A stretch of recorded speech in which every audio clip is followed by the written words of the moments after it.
전도서의 핵심 단어는 헤벨이라고 얘기를 했습니다. 헤벨이란 단어가 한글 성경에서는 화로다, 화로다, 화로다라고 번역이 됩니다. 그런데 실제 헤벨은 헛되다 혹은 화로다라는 의미도 있지만은 불합리한 것, 일시적이고 덧없는 것, 그리고 시간이 빨리 가는 것 또는 수수께끼와 같이 이해할 수 없는 것을 의미합니다. 전도서 2장은 즐거움과 쾌락, 사람의 업적이나 재산, 정식, 그리고 지혜 모두가 다 헤벨이라고 선언하고 있습니다. 오늘 본문 2장 18절과 23절도 사람의 수고 또한 헤벨이라고 말을 하고 있는데, 이 땅에서 행하는 모든 것이 헤벨이라면 참된 가치는 무엇이냐 하는 회의적인 생각이 들 수밖에 없게 됩니다. 이런 회의적인 생각에 해결책을 제시합니다. 해 아래에서, 즉 이 세상에서 벌어지는 것이 모두가 다 헤벨이라고 한다면은 인간이 해야 하는 최선의 방법이 무엇이냐 하는 것이에요. 이 질문은 전도자의 질문이면서도 우리의 질문이기도 합니다. 오늘 본문은 이 질문에 대한 답을 주고 있습니다. 먼저 전도자는 자신이 수고하여 이루어 놓은 업적이나 재산을 자신의 뒤를 이어줄 사람에게 유산으로 물려줄 생각을 하니까 억울하다고 하는 생각이 듭니다. 18절입니다. 한번 읽어봅니다. 시작. 세상에서 내가 수고하여 이루어 놓은 모든 것을 내 뒤에 올 사람에게 물려줄 일을 생각하면 억울하기 그지없다. 여기서 억울하기 그지없다 하는 의미가 뭐냐 하면은 미워하다, 증오하다 이런 뜻입니다. 그러니까 자신이 이뤄놓은 업적이나 재산을 뒤에 이어줄 사람에게 물려줄 생각을 하니까 지금 미워하는 마음이 생기고 증오하는 마음이 생겼다, 이 얘기를 하고 있는 거예요. 이 용어는 감정을 표현할 때 사용하는 용어입니다. 지금 자신이 이루어 놓은 이 것이라는 것은 업적일 수도 있고요, 재산일 수도 있어요. 이 열매를 다른 사람들에게 유선으로 물려줘야 한다는 그 사실에 전도자가 심적으로 지금 억울해하는 마음을 갖고 있으며 좌절하고 있는 것입니다. 전도자가 지금 자신의 재산을 물려줄 사람이나 대상 때문에 좌절하는 것이 아니에요. 반드시 상속해야 하는 현실, 반드시 상속해야 하는 어떤 제도 때문에 좌절하고 있는 것입니다. 어떤 사람도 자신이 수고한 대가를 영원히 가질 수는 없습니다. 사람이 죽으면 반드시 수고의 열매를 남겨주고 두고 떠나야 하는 것이에요. 죽을 때 아무것도 가지고 갈 수가 없습니다. 죽으면 이 땅에서 얻은 모든 것을 두고 떠나게 하는 거예요. 이것이 엄연한 현실이고 자연의 순리라는 겁니다. 전도자가 지금 사람이 죽으면은 수고한 모든 열매, 모든 결과를 다른 사람에게 물려주고 떠나야 하는 그 현실과 제도에 지금 좌절하고 있는 것입니다. 그러면 왜 전도자가 죽으면서 자신의 재산을 물려주는 것은 당연한데도 불구하고 억울해하고 있고 좌절해하고 있냐는 거예요. 그 이유가 있는데 두 가지입니다. 첫 번째 이유는 뭐냐? 유산을 상속받을 자가 지혜자인지 우매자인지 알 수가 없다는 것 이유 때문입니다. 19절에 나옵니다. 한번 읽어봅니다. 시작.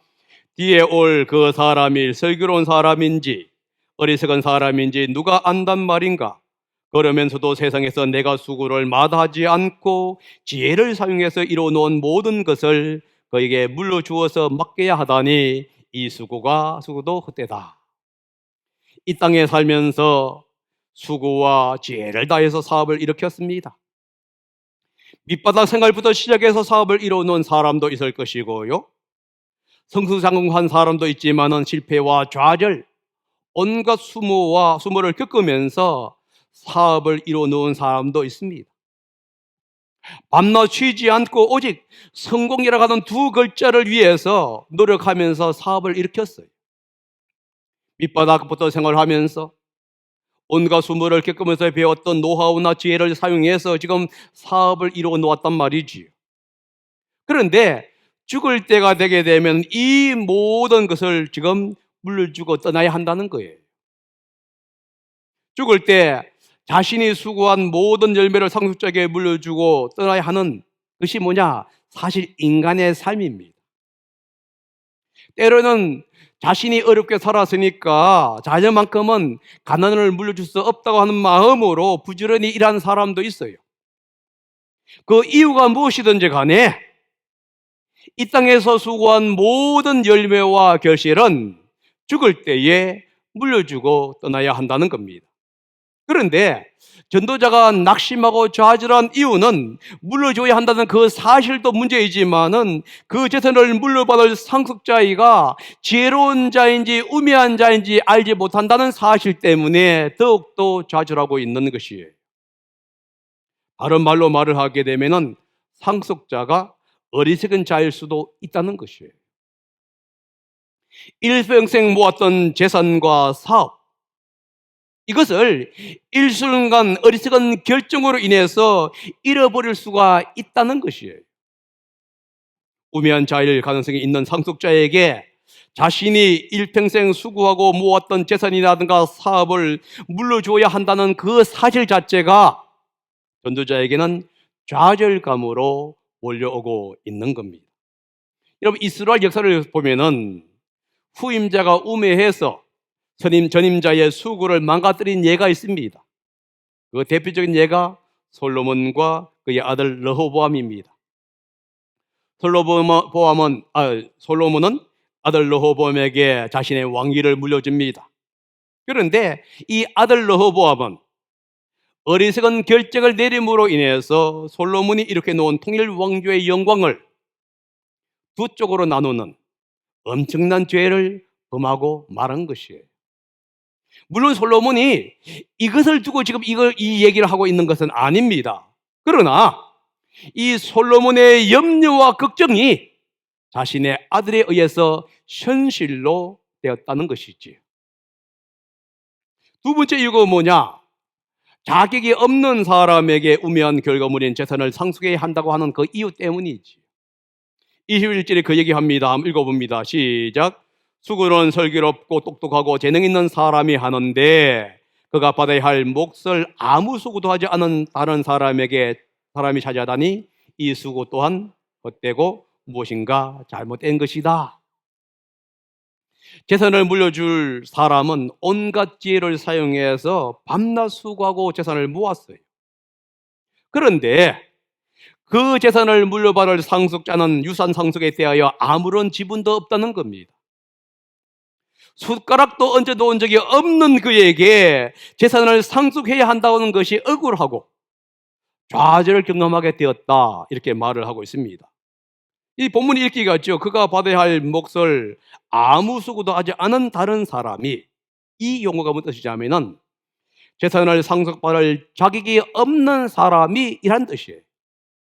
다시 말해서 자격이 없는 사람이 재산을 상속받았다는 겁니다. 자격이 없는 사람에게 재산을 상속해야 하는 황당한 일이 벌어지는 것이 이 세상이에요. 일전에 이런 뉴스를 본 적이 있습니다. 어머니가 자식이 어릴 때에 자식을 버리고 떠났습니다. 그런데 자식이 성장해서 결혼하지 않은 채 재산을 남기고 죽게 됩니다. 그러자 떠나간 그 아버지가, 자식을 버린 그 어머니가 그 자식의 재산을 청구한 일이 발생했습니다. 이것이 문제가 되자 국무회의는 부양을 하지 않으면 상속권 박탈을 하는 구하라 법을 만들게 됩니다. 하지만은 여러 가지 이유로 국회에서 폐기 처분됩니다. 전도자는 자격이 없는 사람에게 유산을 상속해야 하는 현실에 분노하면서 이것 또한 해별이고 큰 죄악이다, 이렇게 말을 하고 있는 것이지. 지금 두 가지 이유를 제시하면서 전도자는 재산을 물려줘야 하는 이 억울한 현실을 지금 자신의 아픈 감정을 토하면서 이야기하고 있습니다. 이야기는 솔로몬 자신의 이야기일 수도 있습니다.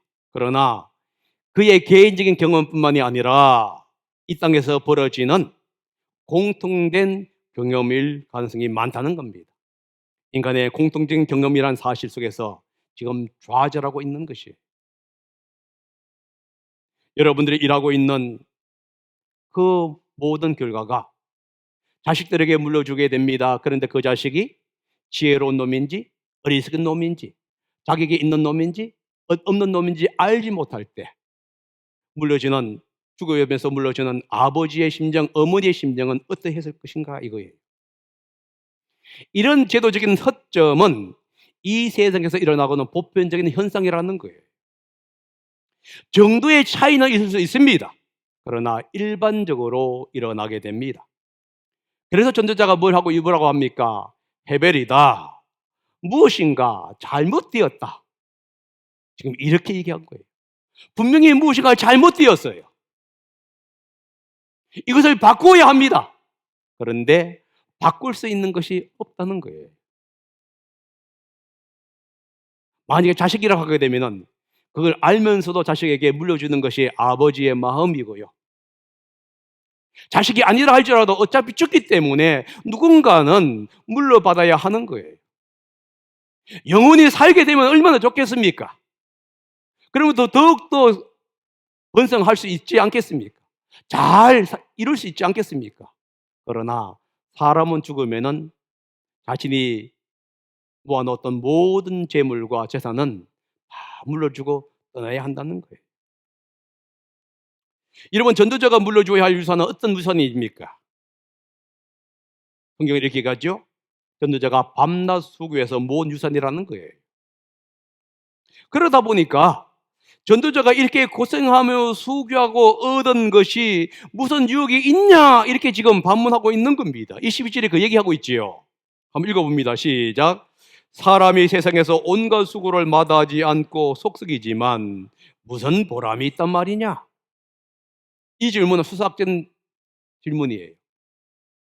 보람이 없다, 유익이 없다 이런 뜻이에요. 무엇이 보람이 없고 무엇이 유익이 없다는 말인가요? 해 아래서 온갖 수고를 하여서 무엇인가를 얻으려 하는 그것이 유익이 없다는 뜻이지. 그리고 수고한 결과를 얻기 위해서 애쓰고 노력하는 그 모든 것도 유익이 없다는 겁니다. 여기서 이렇게 얘기합니다. 속썩이지만 이 속썩인다는 얘기가 뭐냐면 갈망한다 혹은 염려한다 이런 뜻이에요. 다시 말해서 이 세상에서 온갖 수고를 맞이할 뿐만 아니라 수고의 열매를 얻기 위해서 마음속으로 갈망하면서 염려하고 고통하는 그 모든 것, 이게 무슨 보람이 있느냐 이런 뜻이에요. 몸과 마음이 다 망가질 정도로 열심히 일을 합니다.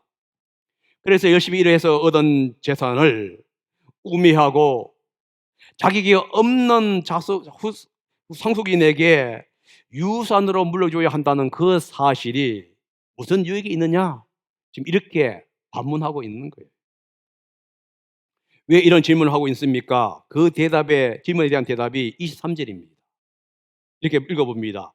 평생에 그가 하는 일이 괴로움과 슬픔뿐이고 밤에도 그의 마음이 편히 쉬지 못하니 이 수고 또한 헛된 일이다. 지금 재산을 모으기 위해서 뭐 했습니까? 평생 괴로움과 슬픔으로 지새면서 모은 거예요. 밤에도 편히 쉬지 못하고 얻은 재물이란 말이지. 여러분, 사람은 태어나서 죽을 때까지 평생 하는 일이란 게 뭐지요?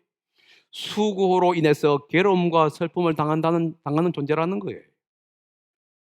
수고의 열매가 기쁨이면 좋은데 슬픔이고 괴로움이란 말이지. 여기서 그가 하는 일이라는 용어가 나오죠. 이 문자적인 의미가 뭐냐 하면은 낮 동안에 하는 일 이런 뜻입니다. 다시 말해서 해가 찔 때 하는 일. 그러니까 하루 종일 그가 하는 일이란 게 뭐냐? 괴로움과 슬픔이라는 거예요. 다시 말해서 열심히 일한 노동의 대가가 괴로움과 슬픔뿐이라는 겁니다. 낮에 육체적으로 고통을 겪고 심적인 갈등을 수고했으니까 이제 밤에는 편히 쉬어야 하는 것이 우리의 현실이 아닙니까? 그런데 밤에도 쉬지 못해요. 낮에서 하던 염려와 걱정이 밤에도 계속된다는 얘기입니다. 그러다 보니까 잠을 자지 못하는 불면증이라 하는 고생을 하게 됩니다. 일반적으로 불면증은 내면이 얼마나 불행한지를 보여주는 신호라고 합니다. 노동과 심리적인 갈등으로 수고하지만은 여전히 미래에 대해서 불안한 마음이 불면이라고 하는 수단을 통해서 나타난다고 그래요. 다시 말해서 밤낮으로 열심히 일을 했기 때문에 이제는 괜찮을 것이다 하는 그 마음이 아니라 여전히 불안한 마음, 이 마음이 밤에 불면증으로 나타난다는 거예요. 전도자가 뭘 얘기하고 있습니까? 낮과 밤에도 여전히 유동을 하고 있다는 겁니다. 낮 동안에 육체적으로 힘든 고생으로 인해서 일생을 보냅니다. 그리고 밤에는 정신적인 노동으로 인해서 또 일생을 보내는 거예요. 몸은 침대에 누워있지만은 마음은 결코 침대에 누워있지를 못합니다. 이것이 인생이라는 거예요. 밤낮 쉬지 않고 일하며 고통 가운데 시간을 보내다가 마치는 게 인생입니다.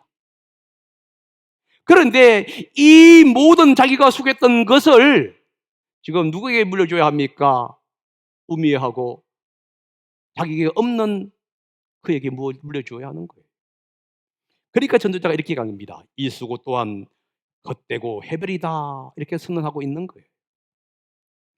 여러분, 힘든 노동의 결과가 현재에도 미래에도 보상이 없습니다. 이것은 마치 낮에도 일하고 밤에도 쉬지 못하는 것과 같다는 거예요.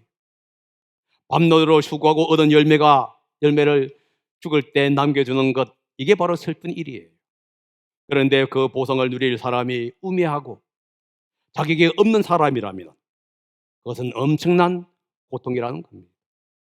지금 전도자가 그 얘기하고 있는 거예요. 전도자가 내 자식이 잘 되기를 바란다, 이런 마음이 아닙니다. 자기가 수고한 열매를 자식이 얻을 때, 아니면 황숙인이 받았을 때에 그것을 잘 가꾸어서 더욱더 번성시킨다면 얼마나 좋겠냐는 거예요. 그런데 그 상속인이 지혜로운지 우매한 자인지도 모르고 자기에게 없단 말이었죠. 그러니까 놈자가 붙는 거예요. 여러분, 이런 사회에서 인간이 할 수 있는 최선의 방법이 뭐냐? 이것이 바로 전도자가 오늘 우리에게 주는 얘기입니다. 인간이 할 수 있는 최선의 방법이 뭐냐? 수고의 대가를 만족하고 즐기는 것입니다.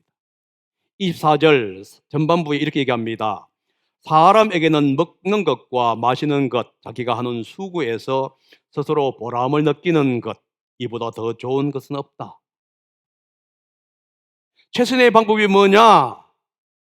먹고 마시고 즐기는 것이다, 이 얘기합니다. 여러분, 그런데 이 말씀을 잘 기억하시기 바랍니다. 전도서 2장에서 인간의 즐거움, 인간의 지혜, 인간의 수고도 헤벨이라고 얘기를 했습니다. 이 땅에 벌어지는 모든 것이 헤벨이라고 얘기했단 말이지요. 그러면 이 땅에서 모든 것이 헤벨이라고 한다면 무엇을 해야 하느냐 하는 실제적인 조언인데, 그 조언이 뭐냐 하면은 먹고 마시고 감사하고 즐기라는 거예요. 여러분, 여기서 먹고 마시고 즐기라는 것이 흥청망청 먹고 마시면서 살아라, 이런 뜻이 아닙니다. 먹고 마시고 즐기는 것이 인생의 목적이 되어야 한다, 이 말을 하는 것도 아니에요. 만약에 이것이 맞다고 한다면 2장 1절부터 11절의 말씀은 전혀 다른 얘기를 하기 때문에 틀린 것이 됩니다. 그러면 여기서 얘기한 것이 뭐죠? 수고의 대가를 누리는 법을 배워야 한다는 거예요. 사람은 자신의 수고의 대가를 누리는 법을 배워야 한다 하는 겁니다. 그 열매가 풍성하든지 풍성하지 않든지 그것을 누리면서 감사하는 방법을 배워야 한다는 거예요. 이 배우라고 하는 것은 2장 1절에서 11절에서 말하고 있는 쾌락의 전령과 다릅니다. 2장 1절에서부터 11절은 뭘 얘기하고 있습니까? 인생의 목적이 재물이고 쾌락이라는 거예요. 그래서 물질이나 재산, 명예, 그것을 즐기는 것이 그들의 인생의 목적이 되어 있는 겁니다. 그것을 향해서 줄다름 치는 거예요. 반면에 본문이 하고 말하고 있는 먹고 마시고 즐기는 것은 인생의 목적을 얘기하는 게 아닙니다. 인생을 살아가면서 자연스럽게 따라오는 수고의 대가를 지금 누릴 수 있는 방법, 누릴 수 있는 그 법을 깨달으라는 거예요. 전도자는 매일매일의 삶에서 나오는 수고의 대가를 누리면서 즐기는 사람만이 사람이 할 수 있는 최선의 방법이라고 얘기합니다. 사실 수고의 대가를 누리지 못하면은 그 사람은 쾌락을 쫓아서 살아가는 사람이 될 뿐이라는 거예요. 매일의 수고의 대가를 누리기 위해서는 노동의 즐거움을 알아야 합니다. 직장에서 일하는 것을 즐기지 않는 사람은 결코 그 대가를 즐길 수가 없습니다. 불만족하면서 일을 하는데 그 열매가 즐거울 리는 없기 때문이지요. 그래서 어떤 사람들은 보상 심리로 이 수고를 헛된 데 낭비합니다. 돈을 낭비하게 되고 시간을 낭비하는 일에 투자한다는 거예요. 그래서 전도자가 얘기하는 것은 바른 직업 윤리관을 가지라고 얘기합니다. 내가 무엇을 하든지 간에 그 하는 것에서 최선을 다하는 거예요. 그리고 그 결과가 어떻든지 간에 감사하면서 그 생활 속에서 누리면서 삶을 살아가라. 지금 얘기하고 있습니다.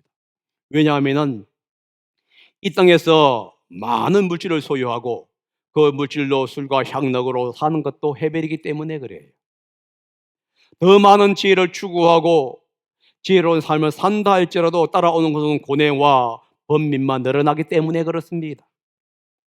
아무리 수고해서 많은 재물을 모은다 할지라도 그것을 상속받는 자가 우매자인지 우매자일 수도 있고 재산을 상속받기에 합당하지 않은 자일 수도 있기 때문에 그래요.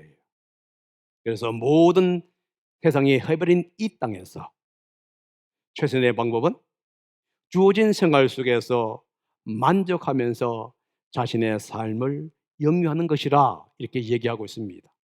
지금 전도자는 쾌락이라든가 향락을 조장하는 말을 하는 것이 아닙니다. 이름은 일, 결과는 결과를 즐길 줄 아는 마음을 가지라는 거예요. 기쁨으로 일을 하고 기쁨으로 그 결과물을 즐길 수 있는 마음의 자세를 가지라고 지금 조언하고 있는 겁니다. 현재의 삶을 긍정적으로 바라보면서 참여하라고 하는 조언이지요. 순간순간 새기는 것이 이 땅에서의 수고의 고통을 경험하는 사람들에게 주어지는 해결책이라는 사실을 기억하셔야 합니다. 이 땅의 모든 것은 해결이에요. 그래서 이 땅에 바라보는 것은 뭐냐? 고통이고 아픔밖에 없습니다. 그러다 보면은 회의론적인 마음으로 빠져들 수밖에 없게 되죠. 전도자는 그 방법을 빠지지 않는 방법을 제시하고 있습니다. 그게 뭐지요? 수고의 대가를 만족하면서 즐기라 이거예요.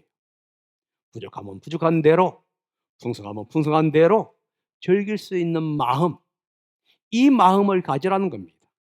그런데 이 마음은 사람에게서 나오는 것이 아니라 하나님이 주셔야만이 가능하다는 사실을 여러분 인식하셔야 돼요. 24절 후반절과 25절에 이렇게 얘기합니다. 알고 보니 이것도 하나님이 주시는 것, 그분께서 주시지 않고서야 누가 먹을 수 있으며 누가 즐길 수 있겠는가? 누구인들 즐기고 싶은 마음이 없겠습니까? 그러나 모든 사람이 자신의 수고를 즐기는 것은 아니라는 거예요. 하나님께서 주셔야만 즐길 수 있습니다. 하나님이 주셔야만이 즐겁게 먹고 즐겁게 마시고 즐겁게 누릴 수 있다는 거예요. 하나님이 주시지 않으면은 밤낮 일하면서 항상 염려와 긍심 그리고 불면증으로 온 밤을 지새우게 된다는 거예요. 이러면 즐기는 것은 우리가 얼마나 많은 소유를 가지고 있느냐와 관계 있는 것이 아닙니다. 어떤 사람은 가진 것이 없어도 즐기는 사람이 있고요. 반면 어떤 사람은 재산을 쌓아놓고 있어도 즐기지 못하는 사람이 있는 것이에요. 가지고 있는 것을 만족하고 즐기는 것은 하나님의 선물입니다. 하나님이 주셔야만이 가능하다는 거예요. 그래서 전도자가 이렇게 말합니다. 하나님이 주시지 않고서야 누가 먹을 수 있고 누가 즐길 수 있는가? 결국은 우리가 하나님 앞에 올바로 나아갈 필요가 있다는 겁니다.